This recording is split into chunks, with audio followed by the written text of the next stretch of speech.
Le tourisme est la première richesse du département du Gard. Il va se doter de nouvelles ambitions pour les 3 prochaines années, où le développement durable sera mis en avant. 3 ans pour redévelopper l'offre de tourisme dans le département, dans plusieurs domaines, avec, il faut le noter, dans ce département, une aide à l'investissement, notamment pour les propriétaires privés, pour accueillir un hébergement de qualité et mettre en place des produits qui font venir et qui font la richesse du département, mais aussi beaucoup de thématiques dans tous les domaines, au niveau du tourisme fluvial notamment, puisque je suis aussi président de l'association gardoise de promotion du tourisme fluvial, avec un développement des ports de plaisance, une meilleure adéquation avec la prise en compte du label handicap et aussi cette prise en compte globale avec un tourisme transversal et non pas un tourisme uniquement très localisé avec l'ensemble de nos partenaires que sont les offices de tourisme du département. Le tourisme est la première richesse départementale, c'est 1 milliard d'euros de recettes en produits pour le département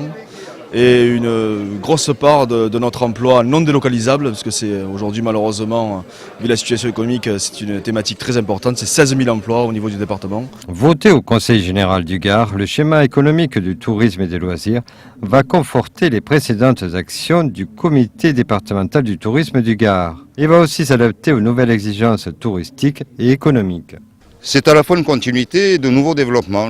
Nous parlions tout à l'heure de plus de transversalité territoriale, mais on pourrait aussi parler de plus de transversalité avec des produits qui ne sont pas forcément perçus comme des produits touristiques. Je pense en particulier à l'agriculture, à l'agroalimentaire. Le Gard est un des départements qui en France compte le plus d'AOC, d'IGP, etc. et qui fonde quelque part l'authenticité du département, donc son attrait touristique. Il convient donc que les acteurs agricoles, agroalimentaires, s'associent plus aux activités touristiques. Par la même occasion, ils feront mieux connaître leurs produits et peut-être les commercialiseront-ils mieux.